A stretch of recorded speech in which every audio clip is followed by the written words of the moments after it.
Faire confiance à la référence sportive, c'est Samedi Sport et dans ce magazine on parle de tout. Nous allons parler un peu de vitesse avec une course qui est organisée dans 8 jours, on va dire, le dimanche prochain. Au niveau de Palm Beach à Lomé, c'est une course de voiture David Rozan, c'est ça, et c'est une première ici on va dire. Exactement, merci pour l'opportunité de présenter l'événement. Ça va être une première à Lomé et au Togo, d'organiser un tel événement en circuit ville, fermé, sécurisé, pour permettre à tout amateur passionné de sport mécanique de venir montrer ses talents au grand public. Et les participants viennent d'où? C'est des Togolais, c'est des Européens, c'est des Ghanéens, c'est des Nigérians. Qui participe à cette course? Alors on aura beaucoup de Togolais, y compris de différentes communautés, mais beaucoup de gens qui vivent au Togo. On aura aussi des véhicules qui vont venir du Ghana et du Bénin. C'est des grosses cylindrées, parce que souvent ces genres de voitures ne sont pas à portée de tous, hein. C'est ça? Exactement, bon, on va fonctionner avec différentes catégories, parce que l'objectif premier quand même c'est de maîtriser le risque. Donc suivant les types d'événements qui sont prévus dans la journée du dimanche 8 juillet, nous aurons différentes puissances attribuées à différentes catégories. Donc c'est des gens qui sont des professionnels préparés à ces genres de compétitions, ces genres de courses, parce que là, ça va très vite. Alors oui, oui, il y aura de la vitesse, donc beaucoup d'éléments de sécurité qui seront mis en place. Et par rapport à ça, excusez-moi, les gens qui viennent ne sont pas des professionnels parce que c'est une première édition. Du coup, personne n'en vit actuellement. Mais peut-être que si on arrive à lancer un nouveau mouvement, à terme, des gens se prépareront et d'année en année, voire plusieurs fois dans l'année, pourront se préparer pour participer à un championnat, par exemple. Pour ces genres de compétitions, il faut avoir des infrastructures routières assez intéressantes. Vous avez décidé de le faire sur le circuit de la Marina. Et dans quelles conditions? Est-ce qu'on va mettre des barrières, ainsi de suite? Sur combien de kilomètres, par exemple? Alors oui, il faut effectivement que le bitume soit de bonne qualité pour qu'on puisse faire ce type de course. Donc on a sélectionné la zone du quartier administratif de Lomé, en partant de l'hôtel Palm Beach, pour dessiner un circuit qu'on a nommé nous-mêmes le circuit de la Marina. Donc c'est notre propre itinéraire qui a été validé par les autorités, qu'on remercie par la même occasion. Et ce circuit va faire 4 km, avec des portions rapides et des portions plus sinueuses, un peu plus lentes. Ce sera des tours? Par tour, oui, c'est un circuit fermé, barricadé avec des barrières en béton, barricadé avec différents niveaux de barriérage pour assurer la sécurité des pilotes et des spectateurs autour du circuit. Et il y aura aussi des tribunes pour voir la partie principale du circuit qui est la ligne de départ et d'arrivée. Des tribunes qu'on peut bouger après la compétition, c'est ça? Oui, bien sûr, ça sera installé juste pour le temps de la course. C'est une course pour voitures et motos? Alors la course sera spécialement dédiée aux voitures, donc tout amateur passionné peut s'inscrire. Il n'y a pas de professionnel, c'est vraiment pour passer une belle journée comme un festival des sports mécaniques, où on va quand même mettre les gens en compétition. Et à côté de ça, on ouvre quand même aux motos aussi pour ce qu'on appelle le drag race, qui est un concours départ arrêté sur 400 mètres. Un message à l'endroit du public, voilà, et quelqu'un qui veut participer à cette course, il fait quoi? Alors le plus simple aujourd'hui pour avoir toutes les informations, c'est de se connecter à Facebook et d'aller sur la page de l'ATSM, donc l'Association Togolaise des Sports Mécaniques. Toutes les infos y sont, y compris les formulaires d'inscription. Et puis bien sûr on appelle le grand public à se déplacer nombreux pour nous soutenir, parce que tout autour du circuit c'est gratuit de venir nous voir. Il n'y a que l'accès aux tribunes qui est prévu avec des tickets de 5 000 francs CFA. En tout cas, ce sera pour le dimanche prochain, pas celui de demain, hein, l'autre dimanche sur le circuit de la Marina. Bon courage et bonne chance. Merci beaucoup. Merci d'être venu. À très bientôt. Et l'on parle de la 30e et dernière journée du championnat national de football de première division. On sait que Korokim était sacré champion avant terme. On parlait de ce club ici en studio depuis le début de cette saison, parce que Korokim montrait quand même les signes d'un champion. Et finalement, ça s'est fait à la 29e journée après une victoire petite victoire, mais précieuse sur Agaza 1-0, ce qui permettait à Noutoudier, Maurice et ses hommes de gagner pour la première fois le titre de champion du Togo. Ce n'est pas rien face aux ténors que sont l'AS Togoport, qui est le champion en titre, champion sortant, et puis Semassi qui est là, sans oublier Dito et tous les autres. Mais c'est Koroki qui a réussi à faire cet exploit. Et là, on va tout d'abord interroger Albar Kafarouk, qui a conduit cette équipe il y a quelques années, qui a été directeur technique au niveau de Koroki Metete de Tchamba. Est-ce qu'aujourd'hui, ce titre de Koroki vous surprend? D'abord, bonjour Franck, bonjour les auditeurs. Je m'excuse pour le retard qui est indépendant de ma volonté. Effectivement, en voyant le début de ce championnat et comment les gens se sont organisés à Tchamba, sincèrement, je ne peux pas être surpris. Oui, je ne suis pas surpris. Parce que dès le départ, il y a eu une organisation qui a été mise en place, une organisation de la part des supporters, de la part de l'équipe dirigeante. Et aujourd'hui, dire qu'on est surpris, je crois que ce n'est pas juste. Et au fil du temps, journée après journée, on a vu comment cette équipe a presté. Et bon, le seul hic, c'est la reprise. Et après la pause, on a senti qu'il y avait un petit relâchement. Mais très tôt, Noussoudia a su remobiliser sa troupe et on a le résultat qu'on a aujourd'hui. Je vais dire que ce n'est pas surprenant, encore une fois, parce que quand vous voyez tous les joueurs qui ont participé à cette conquête du titre de champion, ce sont des gens avisés. On a par exemple Ayarasa Moudine qui a été déjà champion avec Dito. On a Nekiri Gafarou qui a été champion avec Semassi de Sokode. Et Noussoudia lui-même qui a été déjà champion, je crois, avec, je ne sais pas, une équipe là, ou bien vice-champion. Oui, donc ce n'est pas un entraîneur de petit calibre, on va petit dire. calibre. Est-ce que vous voyez? Donc, sincèrement, dire que c'est surprenant, je ne peux pas le dire. Bien, on revient à ce titre de Koroki. Vous disiez que ce n'était pas surprenant et que tout était préparé pour que le club puisse arriver à faire l'essentiel et aller chercher ce titre. On a senti que les cadres de cette localité veulent quelque chose pour ce club. La preuve, il y a un bus de 60 places, si je me trompe.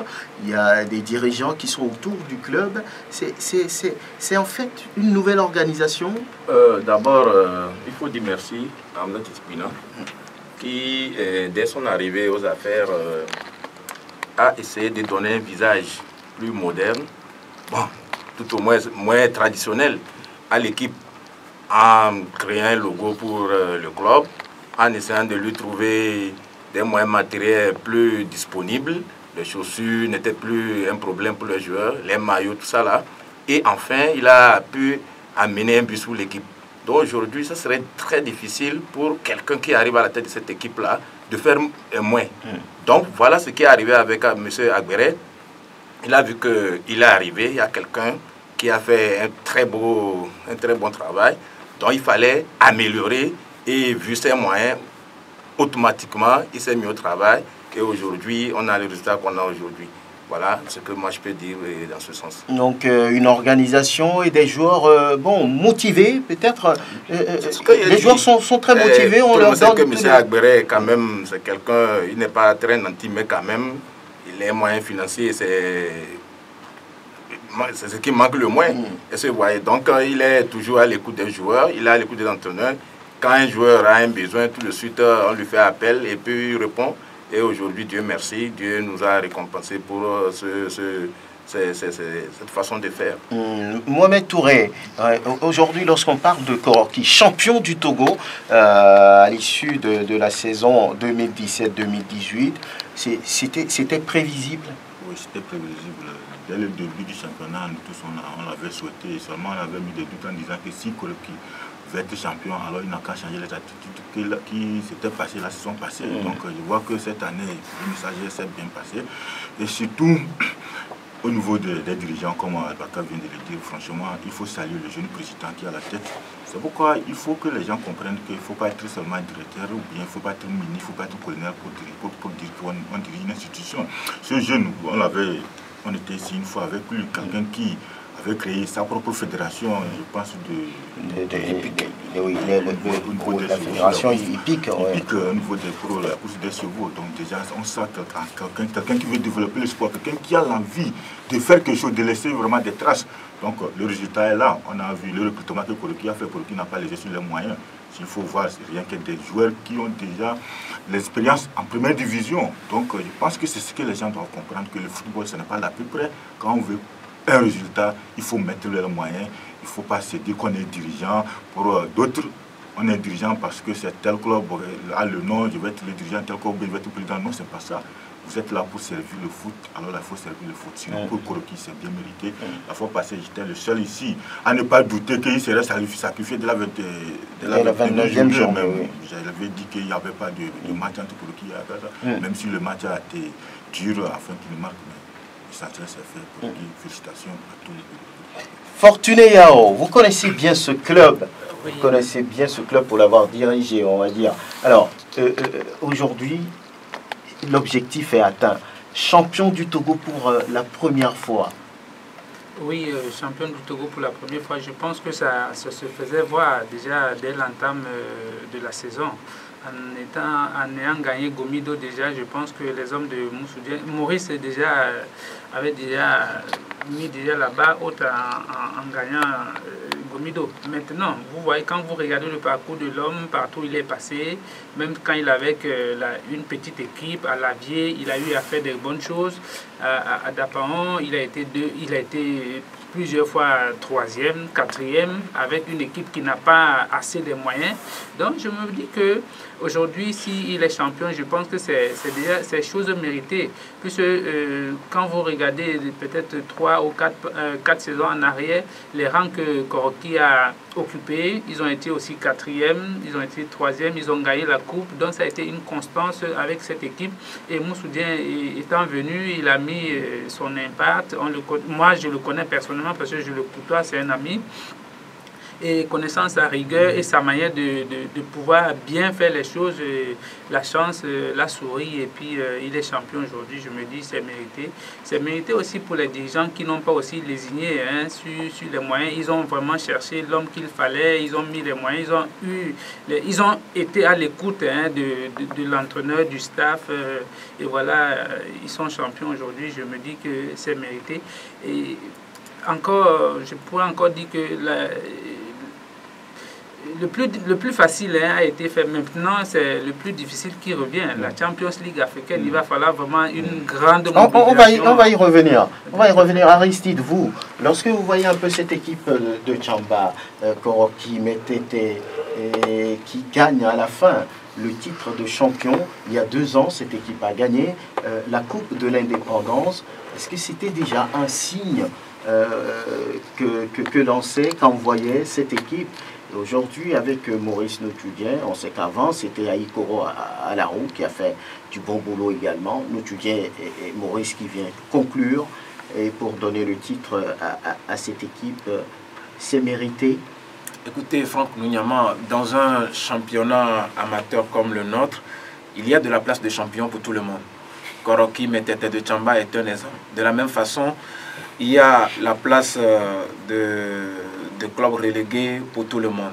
Cet autre exemple est Agaza Football Club de Lomé. Eh bien, je pense que cela était prévisible au vu de la prestation de cette équipe sur toute l'année, c'est-à-dire du début jusqu'à la fin. Vous savez que déjà, lors de la première phase, Koroki a réussi à s'imposer devant les autres équipes. Et donc, je crois que logiquement, cette équipe se disait que on avait la chance, on avait la chance à tout donner pour pouvoir être champion. Parce que déjà, si une équipe arrive à se positionner en première place à la fin de la première phase, c'est tout à fait logique d'avoir, disons, une certaine énergie et se dire que peut-être que si au début on doutait, parce que même je parie que au niveau de Koroki Metete de Tchamba, avant le début de la compétition, les responsables et même le staff technique n'ont pensé en aucun moment être champion. C'est vrai que c'est l'ambition de chaque club, une fois engagé dans une compétition, de pouvoir être champion.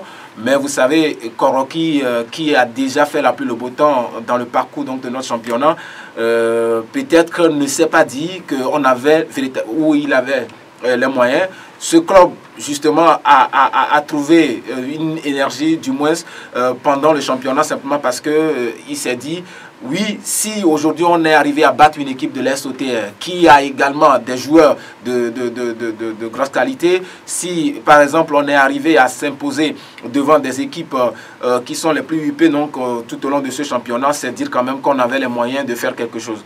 Moi je félicite non seulement les joueurs, mais aussi le staff technique et je pense que ça a été un travail collectif.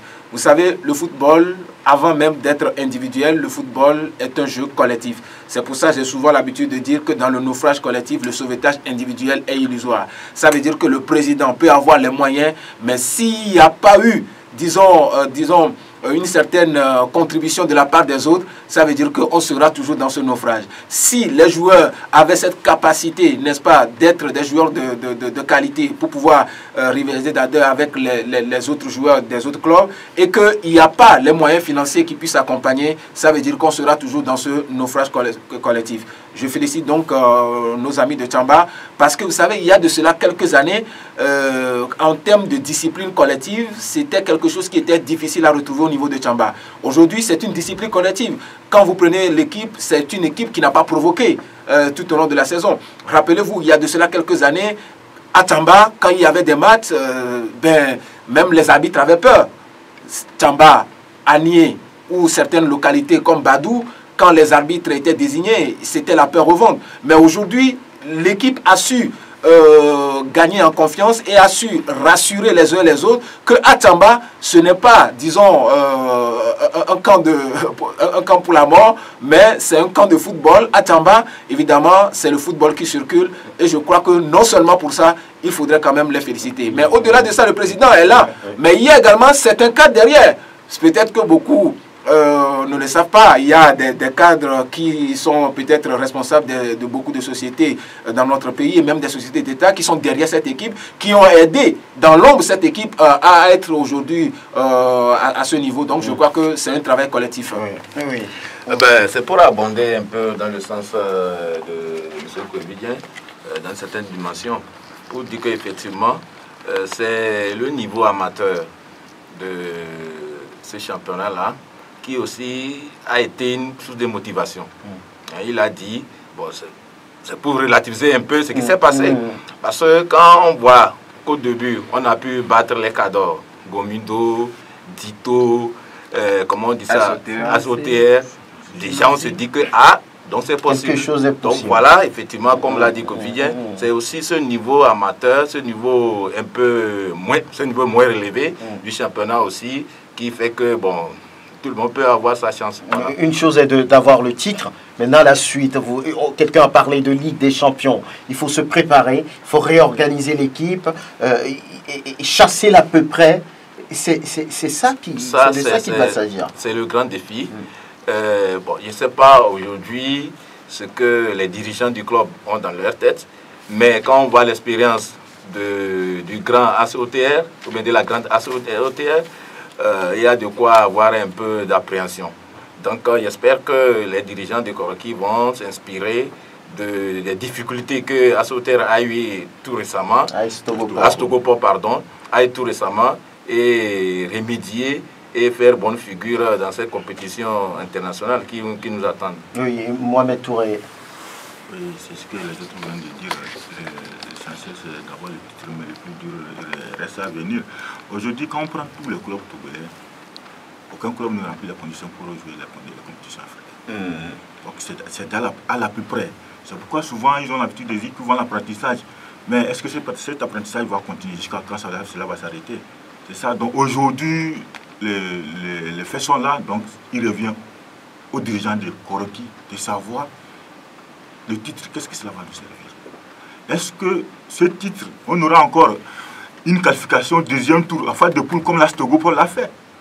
Comme quelqu'un l'avait dit ici dans les commentaires, c'est-à-dire qu'aujourd'hui, Koroki doit chercher à faire mieux que l'AS Togoport. L'AS Togoport, pour le moment, on n'a pas dit que l'AS Togoport est déjà éliminé, mais avec ce qu'on voit, ce qui a tourné dans c'est déjà une expérience vécue par d'autres clubs. Donc on ne peut pas dire aujourd'hui que Koroki va s'engager après venir relever des lacunes, qu'il y a ce qui n'a pas marché, ceci n'a pas. Non.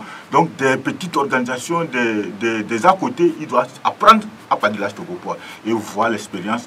Qu'est-ce qu'on veut? Nous aussi, nous devons tout faire pour être qualifiés à la phase des poules et non pas aller participer match éliminatoire, un match, deux matchs, on revient, on va dire que non, c'est la première fois. Non, on commence toujours pas une première fois. C'est ce que les clubs doivent, tout le monde doit savoir. On commence toujours pas une première fois. On ne peut pas commencer 2, 3 fois d'abord avant de dire qu'on va... Non. On commence toujours quelque part et devenir ce qu'on est demain. Oui, qu'est-ce qu'il faut faire pour préparer cette compétition continentale? Parce que là, c'est là où on va attendre désormais Koroki. Il faut mettre les moyens. Il faut recruter les joueurs.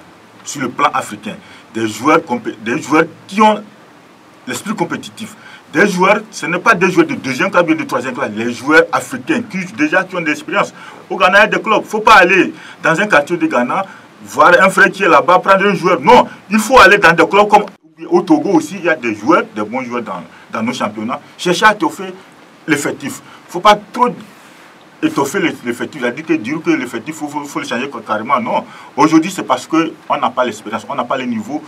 Il faut peut-être aller chercher 2 joueurs pour la défense, 2 pour le milieu, 2 pour l'attaque. Si aujourd'hui, au Togo, on avait tous les moyens, nous avons des joueurs qui peuvent avoir le niveau africain. Mais c'est parce que le football togolais est tel que tout le monde le connaît. C'est pourquoi on n'a pas de bons joueurs. La réponse est très simple. Il faut un budget, déjà. Le budget, c'est quoi? C'est définir les besoins et les moyens financiers qui vont les accompagner. Il y a des besoins administratifs par rapport à l'organisation, les passeports, tout ça là, parce qu'il y a encore des joueurs qui n'ont pas de passeport, qui n'ont même pas de carte d'identité. Il y a les besoins matériels, les équipements, tout ça là, et la logistique qui accompagne. Donc, Koroki ne peut plus rester à Tiamba, s'entraîner et participer à la Ligue des Champions, ce n'est pas possible. Donc, déjà, il faut prévoir un séjour à Lomé, les commodités, l'hébergement, la restauration, tout ça là. Donc, c'est affaire des millions et je crois que dès aujourd'hui, les dirigeants vont commencer par s'y préparer. Voilà. Alors, on va ouvrir une brèche avant de revenir. Elle est repartie. Jonita qui suit pour nous la journée internationale olympique au Togo, une journée célébrée tous les 23 juin. Mais le Togo a décidé, c'est facultatif, le Togo a décidé d'organiser sa journée internationale olympique ce 30 juin. Voilà, c'est vous qui avez sorti le mot Ligue des champions. Oui, et qu'est-ce que vous attendez des dirigeants de ce club désormais? Je pense que les autres l'ont déjà dit. Maintenant, il va falloir déjà que les dirigeants se regroupent. Quand je parle de dirigeants, c'est toute la localité de Tchamba. Maintenant, puisque ce n'est plus un problème de dirigeants seul, ce n'est pas un problème de groupe maintenant. C'est un problème qui concerne toute la localité. Maintenant, après avoir fait peut-être le budget, il va falloir maintenant déjà chercher des éléments rompus à la tâche, comme Touré l'a dit, étoffer le groupe, chercher vraiment pas des joueurs de seconde zone, chercher vraiment des joueurs de qualité. Au Togo, il y en a, je pense au Ghana, en Côte d'Ivoire, comme l'a dit, au Burkina, un peu de partout. Maintenant, c'est à l'entraîneur maintenant de définir tout ça. Et mettre les moyens, et voilà, je pense qu'avec ça, l'AS Togo était à côté, ils peuvent apprendre de l'AS Togo. Et comme l'a dit Touré aussi encore, ils vont chercher à se qualifier. Il faille que cette équipe-là puisse se qualifier pour les phases de poule, parce que c'est possible. Si l'AS Togo a pu le faire, je me dis qu'avec le niveau de notre championnat aujourd'hui, quoique les gens disent amateur, je me dis que ce niveau-là est bien au Fortuné, vous évoquiez ce qu'il fallait faire maintenant pour aborder le continent africain. Oui, effectivement, et laisser la lassitude à l'entraîneur de pouvoir faire ses choix et lui laisser aussi la main libre. Je me dis que s'il a réussi, c'est parce qu'on l'a laissé, à quelque part, on l'a laissé la main libre de faire son travail. Maintenant, il faut peut-être déjà que l'entraîneur, que les dirigeants s'asseyent avec l'entraîneur. S'il y a peut-être renouvellement de contrat, s'il faut renouveler les joueurs qu'il faut garder, ceux qu'il faut garder, laisser ceux qui vont partir. Et après ça, il va falloir que tout le Togo soutienne Koroki comme on l'a fait avec l'Est Togo Port. Oui. Voilà, c'est ce que je peux préciser. Vous voulez ajouter quelque chose, oui, Mohamed? Nous avons parlé tous des moyens. Les moyens ne suffisent pas. Il faut une organisation. Tout dépendra de l'organisation. Quand on prend le staff aujourd'hui, tous les staffs des clubs togolais, à part l'entraîneur, peut-être le reste, ce sont les amis des entraîneurs, ou bien c'est un ancien joueur que les dirigeants aiment, qui est sur le banc comme adjoint, ou bien qui est sur le banc comme entraîneur des gardiens. Non. Aujourd'hui, il a fait un bon travail, comme Fortuné vient de le dire. Si on le maintient, qu'est-ce qu'il faut faire? Il faut le renforcer. Pas d'autres grands entraîneurs. Il faut avoir un directeur sportif. Il faut avoir un entraîneur de gardien qui a le calibre. Il ne faut pas prendre un ancien gardien de Koroki ou bien quelqu'un qu'on connaît qui a peut-être des affinités. Peut-être qu'on est qualifié pour la Ligue des Champions, on veut monter dans l'avion pour voyager. Chacun veut chercher à placer ses frères ou bien ses hommes. Non, c'est ça. Moi, je disais que les moyens ne suffisent pas. Sinon, si ce côté moyen, je ne doute pas pour Koroki. Je ne doute pas parce qu'à voir aujourd'hui. On sait les cadres qui sont de Tchamba, on sait ce qu'ils sont en train de faire pour le sport en général Togo. Actuellement, quand on prend la réflexion du terrain, le stade municipal, vous savez que actuellement le stade est en pleine réflexion. Donc c'est le Togo, c'est l'heure qui a pris en charge. Donc je pense que Koroki n'a pas besoin trop de s'affoler pour les moyens. Mais seulement c'est l'organisation, je suis en train de parler de l'organisation. Comment cela va se faire? Aujourd'hui, cette organisation devait prendre effet dès le coup de sifflet final de match contre Agaza. Il faut chercher à aller voir ailleurs. Les cadres de cette localité doivent s'asseoir, avoir le cœur. Les gens ont la volonté, mais il faut avoir le cœur. Qu'est-ce qu'on cherche? Qu'est-ce qu'on peut faire pour notre localité? Et en faisant pour notre localité, qu'est-ce que cela va bénéficier au football togolais? Ils doivent chercher à avoir des gens qui vont les accompagner. Et non pas des gens qui cherchent seulement les avantages. Parce qu'au Togo, on sait, quand vous engagez quelqu'un qui se dit connaisseur, peut-être à la fin, c'est pour vous escroquer. Il faut chercher des gens. Allez voir ailleurs. En Côte d'Ivoire, un peu partout, même pourquoi pas aller même en RDC, voir des gens, des clubs de qu'est-ce qu'on peut avoir comme expérience ou bien acquis pour venir développer notre football. Moi, je vois que c'est l'organisation qui sera la priorité des dirigeants de Koroki pour faire ce club. Oui, un conseil à donner aux dirigeants de Koroki pour bien préparer cette campagne africaine. J'arrive, je viens vers vous. Oui, d'abord, il faut une discipline collective parce que sans la discipline, je crois que vous n'aurez rien de concret parce que la discipline doit être, disons, le leitmotiv qui doit désormais résonner dans le club de Tchamba. Aujourd'hui, nous parlons donc de ce club. Il faudrait quand même que les uns et les autres comprennent également que quand nous parlons de club, le club en réalité ne doit pas être la charge d'une seule personne. C'est-à-dire que le club ne doit pas être à la charge d'une seule personne qui doit débourser de l'argent. Parce que c'est vrai que la plupart des équipes aujourd'hui ont des cadres qui sont natifs, disons, de ce milieu et qui font l'effort, n'est-ce pas, d'aider, disons, le club par le truchement donc, de certaines sociétés que nous savons. Eh bien, je crois qu'aujourd'hui, il faudrait que nous puissions avoir à l'idée que le club, ce n'est pas une personne physique, le club, c'est une personne morale, c'est l'ensemble de plusieurs personnes physiques. Et donc, à cela s'ajoute également le fait que chacun doit contribuer. Moi, j'ai toujours donné la solution au club en disant simplement que même si on doit attendre quelque chose de la fédération, on doit faire en sorte que nos clubs soient vraiment identitaires. Identitaires en ce sens que chaque natif peut contribuer à hauteur peut-être de 250 francs par mois. Vous imaginez, quand on a un échantillon donc, de 1000 natifs, ça fait déjà 1000 francs par personne, 1 million déjà par mois. Dans 12 mois, vous avez déjà 12 millions. 12 millions, ça n'atteint même pas ce que la fédération donne comme subvention à ces clubs. Donc je pense quand même que les clubs aujourd'hui ont des moyens pour pouvoir s'autosuffire. À cela, ce que je pourrais quand même ajouter, parlant évidemment donc de ce club de Koroki de Tchamba, c'est qu'on doit aider ce club psychologiquement. Vous savez, le club récemment a reçu un coup, même si il y a un adage du père de la nation qui a dit qu'un seul coup n'arrête pas, un coup isolé n'arrête pas le combat. Koroki a reçu un coup, ça n'a pas arrêté son combat. Koroki est devenu champion à titre, Koroki est devenu champion du Togo. Mais aujourd'hui, je crois que psychologiquement, il faut aider cette équipe. Aujourd'hui, vous avez des clubs comme l'Est Togo Port qui a des difficultés. parlant des infrastructures, etc., etc. Mais je crois aussi que ce n'est pas forcément la faute de l'AS Togo Port, mais c'est peut-être la faute des fédérations qui se sont succédées ou des commerces qui se sont succédés. Parce que, rappelez-vous... La construction des infrastructures, c'est l'État. Non, pas seulement la construction des infrastructures, c'est-à-dire le fait d'être en règle par rapport à un certain nombre de choses vis-à-vis de l'organisation de la Ligue des champions en Afrique. C'est-à-dire, c'est depuis janvier 2012 que la CAF, qui était déjà en congrès en ce mois-là, avait pris, disons, des décisions. Et on a notifié à toutes les fédérations qu'en réalité, pour être peut-être, si votre club va se qualifier pour la Ligue des Champions, voilà ce qu'il faut remplir comme condition. Nous sommes aujourd'hui en 2018. C'est en 2012.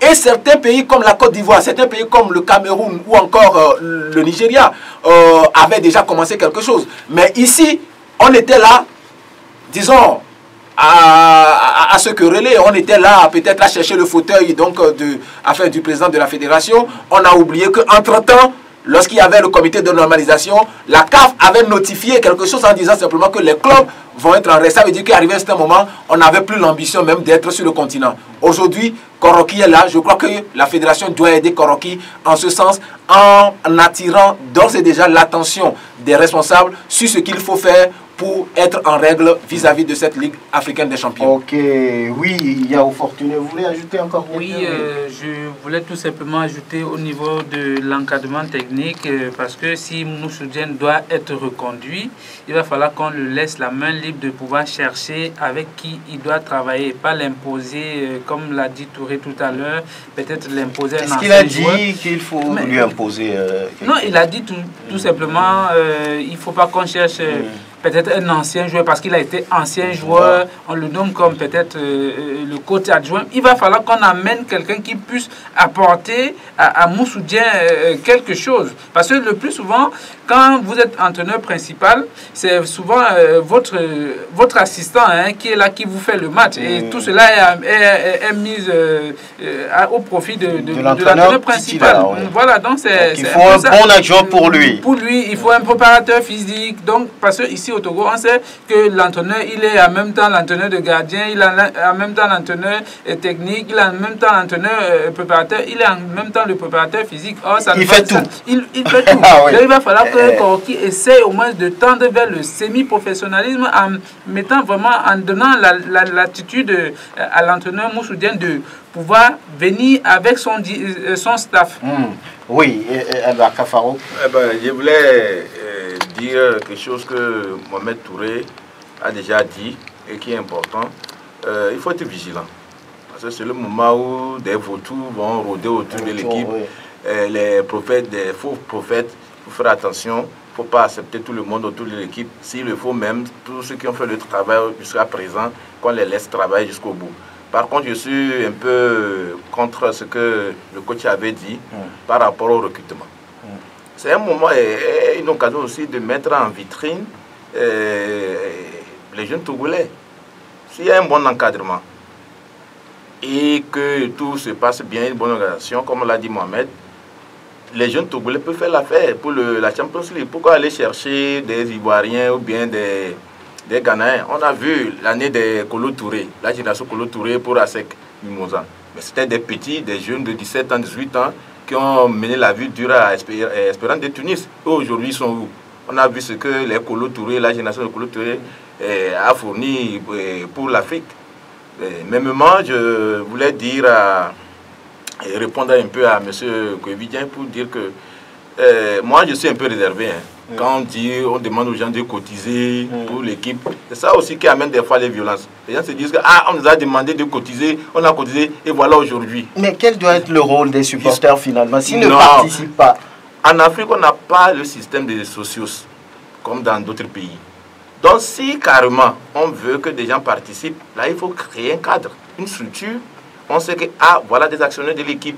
Autrement, ce que moi j'allais proposer, c'est le système de sponsoring. Déjà, on peut commencer par avoir faire des recherches de sponsors. Et Togocel est là, Mouvet est là, et d'autres structures économiques. pour nous accompagner. Mais si on demande aux gens de cotiser, moi j'ai un peu peur. Vous ne partagez pas ça. En tout cas, Koroki ne va pas souffrir. Bon, on verra bien. Oui, terminez. 5 secondes. Oui, mais Franck, on ne doit pas toujours aller dans cette idéologie en disant que Koroki ne doit pas souffrir. Si Koroki ne souffre pas aujourd'hui, demain, si Koroki n'a pas les mêmes natifs qui sont cadres dans des sociétés, ils vont faire comment? C'est pour ça, par exemple, il faut préparer toujours l'avenir. Nous parlons de club. Un club, c'est d'abord une association. Et quand on parle d'association, c'est les membres qui cotisent ou c'est les membres qui aident l'association, disons, à la survie. Donc ici, ce n'est pas forcément, disons, des supporters qui sortent de nulle part.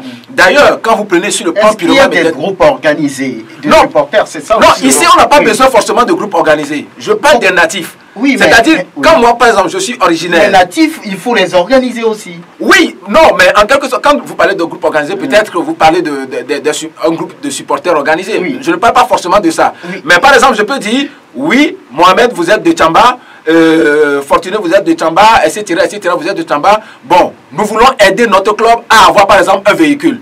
Est-ce que vous pouvez contribuer?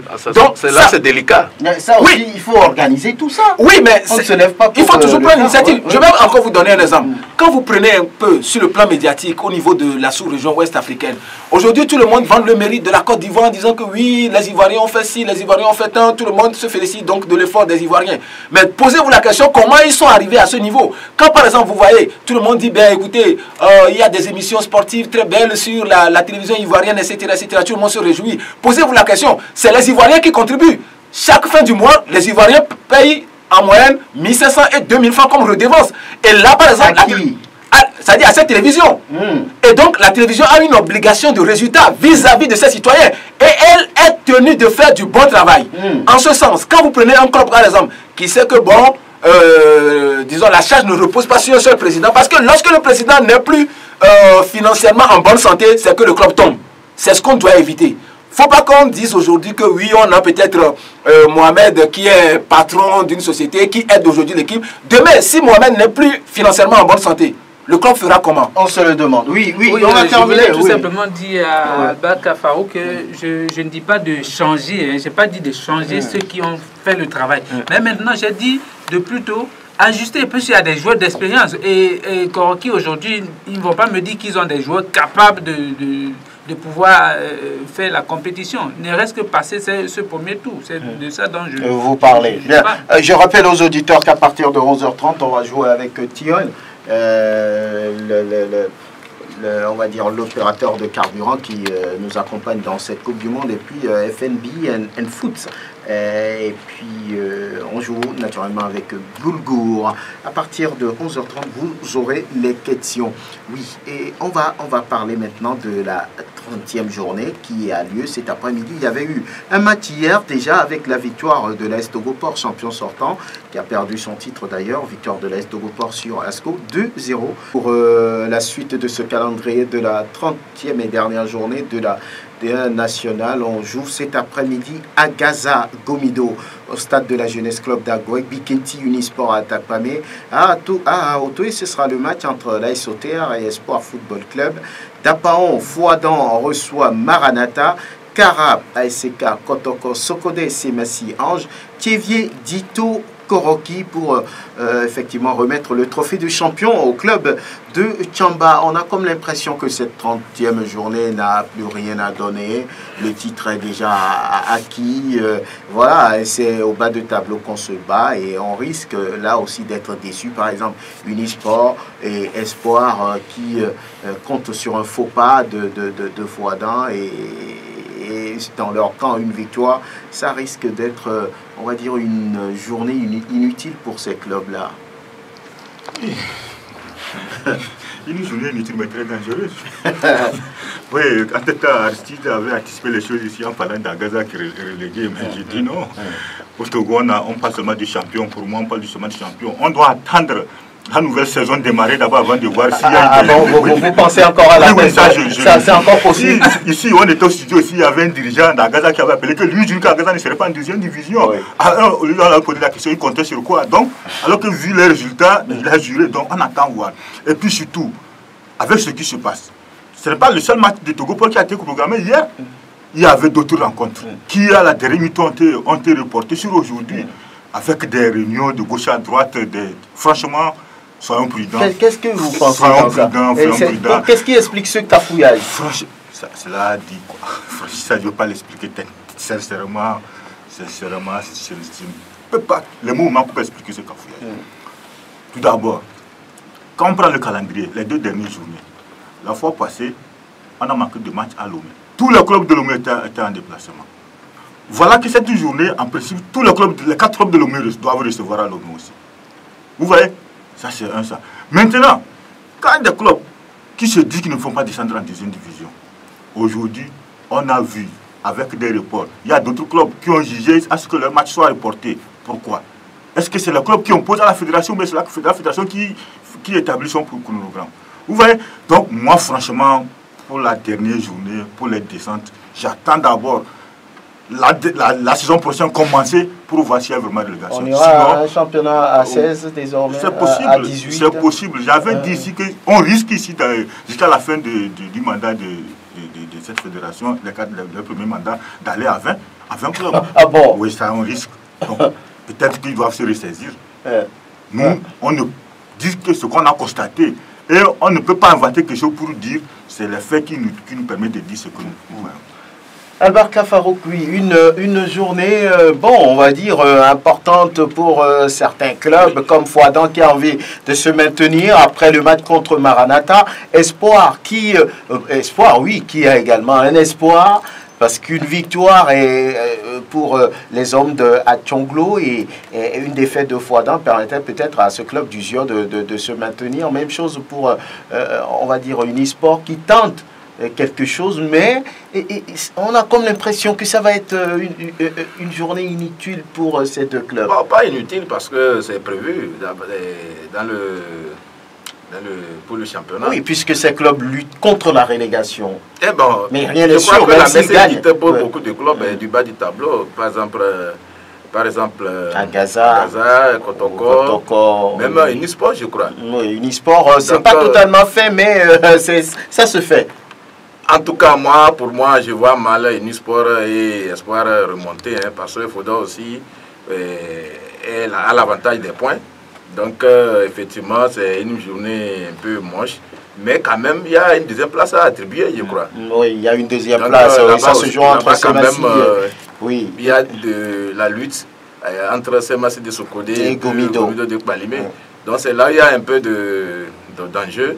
Le reste, bon, c'est Koroki qui se prépare à fêter à Thiévier avec des tricots flambant neufs à l'effigie de ce club-là. Oui, Koroki champion 2018. On se prépare pour aller à Thiévier fêter. Voilà tout ce qu'on peut dire pour cette journée. Oui, en tout cas, Gomido qui vient à Lomé, qui est sûr de disputer, si elle a les moyens, la Coupe d'Afrique des clubs champions, puisqu'elle a gagné.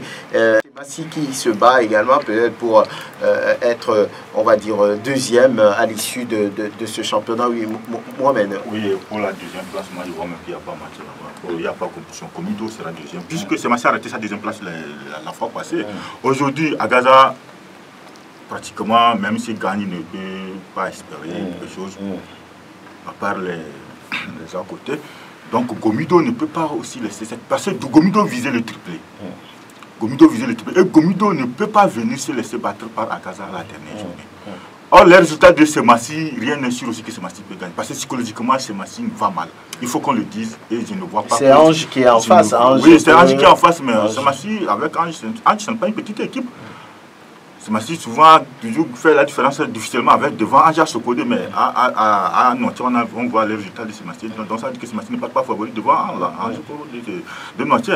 Donc, moi, je vois que pour le moment, personnellement, moi, je dis que la deuxième place, automatiquement, reviendra au Gomido. Oui, Albert. C'est pour parler un peu de Gomido. Effectivement, on n'est pas encore à l'heure du bilan, mais sincèrement, c'est l'équipe qui m'a un peu... J'ai eu un peu... Bon, entre guillemets, pitié de cette équipe-là. Pourquoi? Bon, par rapport à la prestation de Gomido vers les dernières journées, sincèrement, j'avais prévu plutôt une fin de championnat un peu dynamique que ce qui s'est passé. Elle devait gagner ce titre aussi. Sincèrement, en voyant Gomido jouer, j'étais devenu supporter cette équipe. Surtout à la finale de la Coupe du 27 avril. Donc malheureusement, ils n'ont pas pu jouer sur les 3 tableaux. Bon, en tout cas, c'est le sport, hein. Mais quand même, j'espère qu'ils vont se contenter de cette deuxième place et que quand même leur saison n'a pas été vaine. En tout cas, espoir qu'il va peut-être prendre l'ascenseur. Le club du Gio va retourner d'où il vient, qui sait. Et Aristide, aujourd'hui, la déception pour beaucoup. C'est vrai, on fera le grand bilan après cette journée.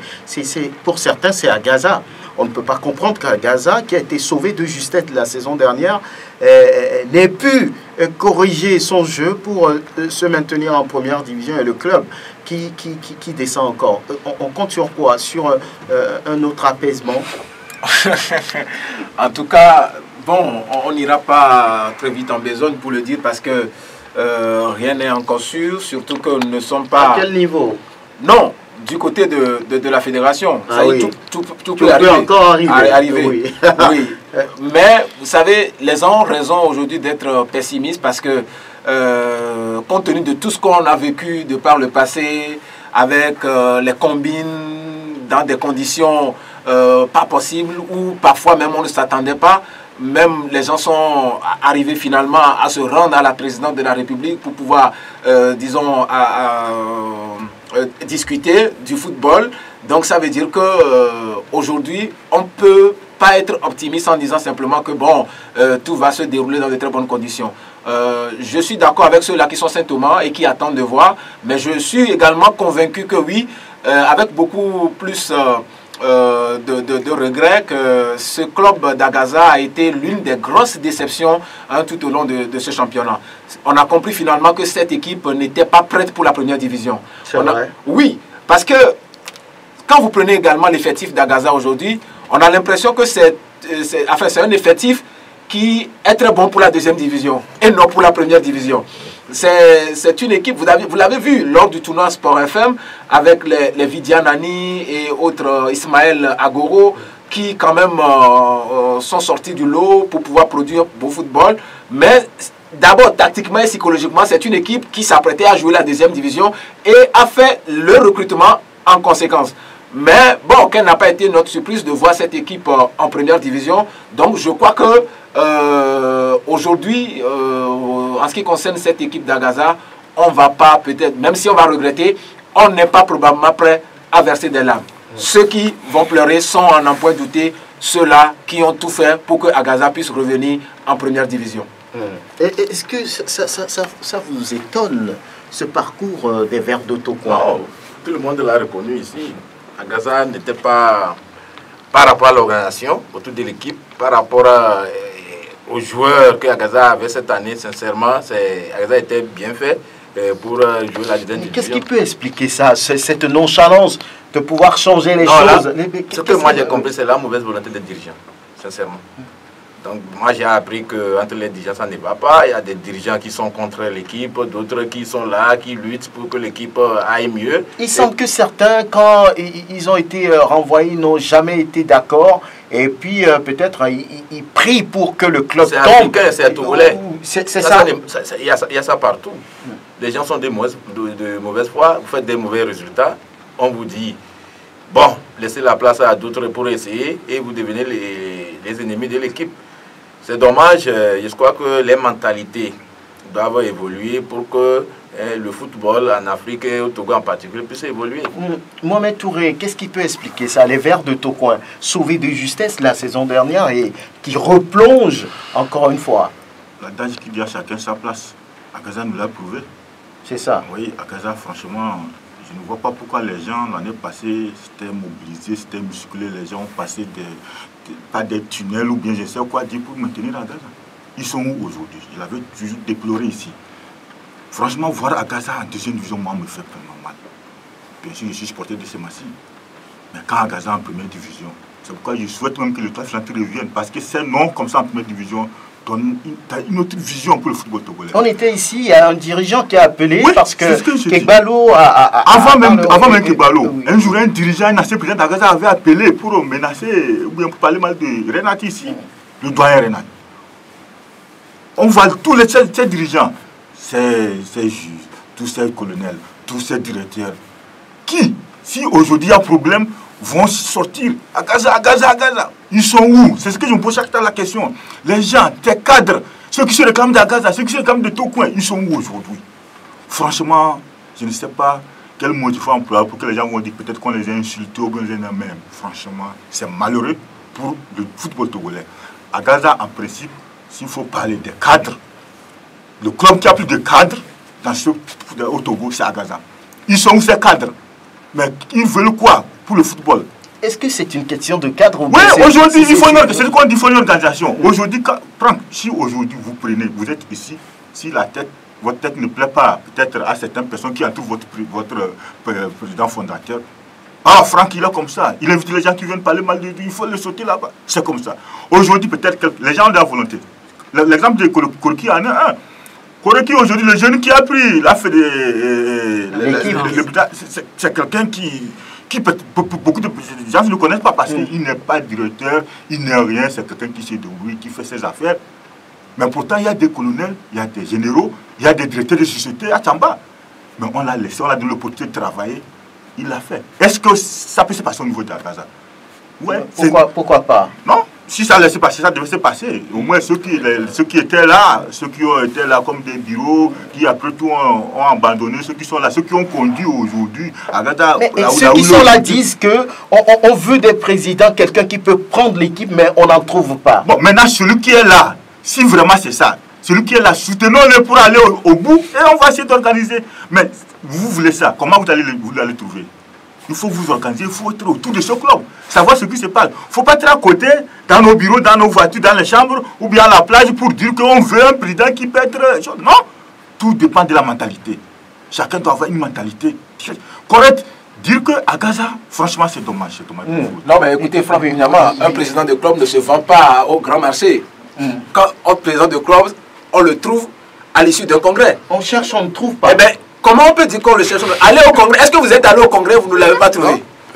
Ben écoutez, on ne vend pas un président de club quelque part. À Gaza, une autre politique, on va dire, une association de présidents. Oui, c'est ça. Là, ce n'est plus un club.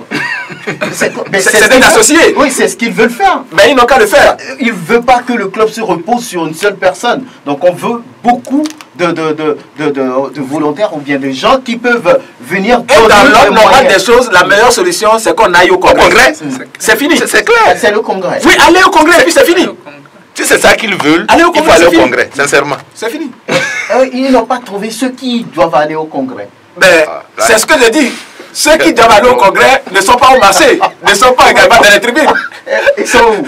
Ben, ils savent là où ils vont les trouver. Oui, il y a fortuné. Vous êtes dans un t-shirt qui ressemble un peu au vert. Et c'est peut-être le vert militaire, tout comme Mohamed. Oui, est-ce que ça vous étonne aujourd'hui, ce qui arrive à Gaza? C'est quand même un grand club, l'un des plus grands clubs, sinon le plus grand club du Togo.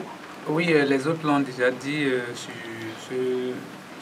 à Gaza ne s'est pas préparé pour la première division. À Gaza, quand vous voyez l'effectif d'Agaza, c'était pour la deuxième division. Mais maintenant, force de constater que bon, il y a eu ce championnat d'apaisement et que les joueurs d'Agaza de l'année dernière qui ont évolué en première division étaient déjà allés se chercher ailleurs. Du coup, on était obligé de faire avec ce qu'on avait sur la main. Donc aujourd'hui, pour moi, ce n'est pas une surprise. Oui, alors là, je vais dire quelque chose. Quand on cherche un club dans ce pays qui a pu, le premier club a placé des joueurs à l'étranger, quoi, c'est à Gaza. Aujourd'hui, quand vous parlez à Saré Kokou, il est aux États-Unis. Karim Abdel Gamal, il est en France. Il y a Dogou Tao, il y a Moutaï Rafiou, il y a aujourd'hui Dobou Kodjo qui est député. Il y a le prince Didjolé qui est chef canton de Toti, je crois, ou bien d'Aflao. Sincèrement, même les anciens joueurs à Gaza suffisent pour reconstruire le club par rapport aux moyens. Donc, si les gens ont la volonté... Pourquoi tout ce beau monde fuit finalement le c'est ce que je vous dis, c'est la mentalité. L'esprit qu'il y a dans... Si je ne suis pas là, donc c'est le déluge. On dit aux gens, ben, vous venez, vous risquez. Mais si c'est ça, je ne viens pas. C'est ça. Donc, si on polie l'atmosphère ou bien l'environnement autour de l'équipe, je crois que les gens vont venir d'eux-mêmes. Et voilà ce qu'il faut. Donc il faut assainir les esprits, avoir des mentalités positives et les gens vont arriver. Alors, un autre club qui a déçu, c'est vrai qu'on va revenir sur le bilan grand format après ce championnat 2017-2018. Un autre club qui a déçu, c'est Dito, disent les observateurs du foot national, parce que ce club se prépare à continuer de se préparer même en temps de trêve. Mais finalement, Dito, on ne l'a pas retrouvé difficilement, même pas sur le podium. C'est une déception pour vous, Mohamed? Oui, une déception, parce que moi, je l'avais toujours dit, comme d'habitude, que s'il y a un club qui doit peut-être faire un parcours sans faute, c'est Dito, vu son recrutement et le talent, l'expérience de son effectif. Mais le problème de Dito, je me demande si Dito a un entraîneur. Si Dito a un entraîneur, mais le jour de la finale de la Coupe du Togo, on avait vu quelque chose que je ne comprenais pas. Je ne sais pas si c'est Diouf qui est entraîneur ou bien c'est le commandant Atakpe qui était l'entraîneur. Et puis, quand vous voyez l'entraîneur de Gomido, comment il était sur le banc par rapport à l'entraîneur de Dito, mais c'est comme si on l'a placé, on l'a positionné là-bas et il était téléguidé. Franchement, depuis très longtemps, c'est lui qui entraîne. Oui, mais c'est ce que j'ai dit. Il était là. Est-ce que c'était le vrai entraîneur? C'est le vrai entraîneur. Franchement, Franck, c'est ce que j'ai dit. Les faits sont là. Quand on voit, comment il s'appelle, l'entraîneur de Gomido, Adika, il était libre dans ses mouvements, dans ses actions. Mais Diouf était là, les bras croisés ou bien dans les poches. On ne sait pas, il faisait quoi. Mais c'est le commandant Atekpe qui bougeait, qui donnait des ordres, qui faisait coup. Donc moi, je me suis dit, si dis toi un encadrement. C'est ça. Donc franchement, cela ne me surprend plus de voir Dito obtenir ces résultats. Oui, parce qu'au niveau du staff, je vois qu'il y a quelque chose qui ne cloche pas. Il n'y a pas de dirigeants. C'est comme si l'entraîneur est là seulement pour représenter le nom de coach ou bien d'entraîneur, mais au fond, ceux qui dirigent sont là. Vous avez vu la même chose aussi, vous, Fortuné? Qu'est-ce que je peux dire? Moi, j'ai plutôt constaté que l'entraîneur n'est pas vraiment libre de ses mouvements, parce que compte tenu de tous ces joueurs, tous ces anciens internationaux qui sont à Dito et que Dito ne puisse pas au moins glaner un titre cette saison. Est-ce qu'il suffit de faire venir des anciens internationaux pour faire le résultat? À la tête de cette équipe, je me dis qu'il devait avoir un entraîneur charismatique qui pouvait cadrer ses joueurs à pouvoir peut-être gagner un titre. Sinon, quand vous regardez Mani, quand vous regardez Inofo, ils ont Aguidi, tout ça. Donc je me dis que c'est des joueurs qui ont déjà joué ailleurs. Donc comparativement à où ils ont joué le championnat togolais, je me dis qu'ils ne pouvaient ne pas gagner quelque chose s'ils avaient peut-être quelqu'un qui est charismatique à la tête de cette équipe. Et c'est là où j'en viens en disant que si on confie une tâche à un entraîneur, il va falloir qu'on lui laisse la main libre de pouvoir travailler. Voilà, Barka Farouk, qui explique cette contre-performance, on peut le dire, du dynamique togolais? Non, moi j'ai vu des différences sur le plan tactique. J'ai vu par 2 ou 3 fois cette équipe jouer. Ils ont mal exploité les talents de ces anciens joueurs. C'est ce que j'ai constaté. Parce que j'ai vu des joueurs qui jouent en marchant, ce qui n'est pas bien. Ça veut dire qu'à l'entraînement, il y a quelque chose qui cloche. J'ai vu des joueurs qui, par rapport à leurs prestations, qui ne sont pas motivés, même l'international... Mani Sapol, vous voulez dire? Non, le latéral gauche des éperviers. Ah oui, Kouloun Maklibe. J'ai constaté que quand il joue à Dito, sa façon de jouer est différente de sa prestation en équipe nationale. Donc cela veut dire que, comme l'a dit mon prédécesseur, il y a un problème de discipline. De discipline, de gestion d'hommes, de discipline tactique sur le terrain. Donc, il faut effectivement un coach charismatique, un coach qui peut hausser le ton quand il le faut contre ces joueurs-là pour que ça marche. Oui, ce que j'aimerais ajouter aussi dans ce studio, je pense qu'on avait, après tout le prochain entraîneur Dito, par rapport à la gestion de ces joueurs, il disait qu'il veut faire jouer tout le monde. On peut avoir, aujourd'hui, quand on parle de l'équipe de France, il y a des bons éléments, mais on ne peut pas chercher à les faire jouer tous. Il faut avoir une équipe. Il faut avoir au moins une équipe type. C'est ce qui a manqué à Dito. dire qu'on veut faire jouer tout le monde. Donc, il n'a pas su faire la synthèse entre ces anciens et les nouveaux qui sont venus. C'est ça peut-être qui n'a pas corrigé au niveau de l'équipe. Très bien. Aristide, la déception selon d'autres observateurs aussi, c'est l'AS Togoport qui a perdu son titre. Beaucoup voyaient le club portuaire enchaîné, mais finalement, ça n'a pas été le cas. Non, ben écoutez, l'AS Togoport n'avait pas d'ambition. C'est vrai. Oui, ça s'est fait remarquer tout au long de la saison, surtout en se qualifiant pour cette Ligue africaine des champions. On se disait déjà que le plus dur est déjà fait, ce qui fait qu'on n'avait pas senti une certaine motivation de la part des joueurs. Il y avait eu également le problème qu'on a constaté également autour de l'équipe qui a fait finalement que cette équipe ne s'est pas vraiment illustrée comme on l'a vu la saison passée. Vous savez, surtout avec des matchs perdus en cascade, des séries de défaites. Tout ça là, ça a démobilisé cette équipe et je crois qu'arrivé à un certain moment, l'entraîneur même s'est dit que bon, on va peut-être jouer pour pouvoir être en première division et non lutter encore une fois pour pouvoir être champion. Je crois que c'est regrettable, mais je crains également pour cette équipe parce que je me dis, après cette Ligue africaine des champions, est-ce que l'AS Togoport va d'abord réussir à avoir, c'est-à-dire à retenir son entraîneur, à retenir les mêmes joueurs, parce qu'il faut toujours tirer des leçons des erreurs du passé. Cette équipe de l'AS Togoport qui a joué le championnat l'année dernière et qui a été, disons, équipe championne, n'est pas forcément la même équipe que nous avons aujourd'hui. Cette équipe a laissé des joueurs au profit d'autres clubs et aujourd'hui, cette équipe s'est retrouvée dans une certaine dynamique qui n'est pas forcément la bonne, qui puisse l'aider justement à être, disons, une très bonne équipe compétitive sur le continent. À cela, je crois que ça ressemble un peu à ce qui est arrivé au Dynamique togolais. Parce que je pense quand même qu'on peut avoir des joueurs qui sont en tout cas des talents indéniables avec un sens de but. Mais je crois qu'au-delà de ça, lorsque l'entraîneur n'a pas une intelligence tactique, ça peut ne pas aider l'équipe. Surtout, on voit des entraîneurs, surtout au niveau de cette équipe du Dynamique togolais, qui parfois essaient des systèmes de jeu qui forcément ne cadrent pas avec la qualité des joueurs. C'est ce qui aujourd'hui a amené, disons, les équipes africaines à faire quand même ou à quitter très vite la compétition au niveau de la Coupe du Monde. Nous avions vécu avec les équipes africaines cette année une Coupe du Monde vraiment cauchemardesque parce que les gens essaient des systèmes de jeu parce qu'il faut essayer. Des gens sont obligés parfois de jouer le 3-4-3 alors que c'est un système qui ne s'applique pas dans n'importe quelle condition. Les gens sont obligés de jouer le 4-3-3 alors que ça ne s'applique pas dans les mêmes conditions avec des joueurs qu'on a à la disposition. Je crois que tout ça là, mélangé, a contribué à quand même, disons, à la grosse déception qu'on a eue du côté, par exemple, de l'Est Togoport et même du Dynamique togolais. C'est des choses à corriger.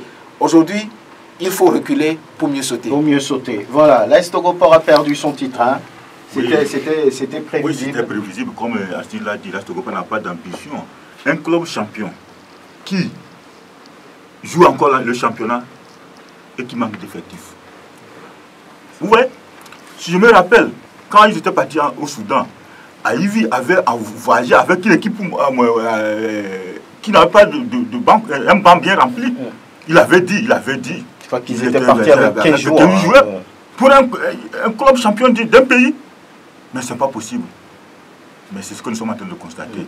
Et puis c'est ce que je disais ici. Par exemple, au niveau des bancs, il faut avoir l'idée d'avoir, après l'entraîneur, peut-être son adjoint plus fort que lui. Aujourd'hui, on a vu, quand il n'était pas là, les résultats qui sont enchaînés avec l'AS Togoport. Vous voyez? Donc, dire qu'il faut laisser des fois aux entraîneurs de faire complètement leur choix, leur adjoint ou leur assistant, c'est bon, mais dans quelles conditions?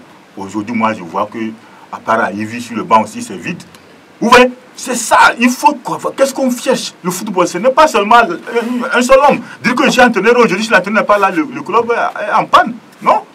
Mais c'est regrettable que je parle aux dirigeants de l'AS Togoport. Un club champion qui s'engage sur 2 fronts ou bien sur plusieurs fronts en manque d'effectifs, c'est regrettable. Vous n'avez jamais vu. Je n'ai jamais vu. Vous avez fait le même constat? Oui, c'est le manque d'effectifs qui a tué l'AS Togoport, sincèrement.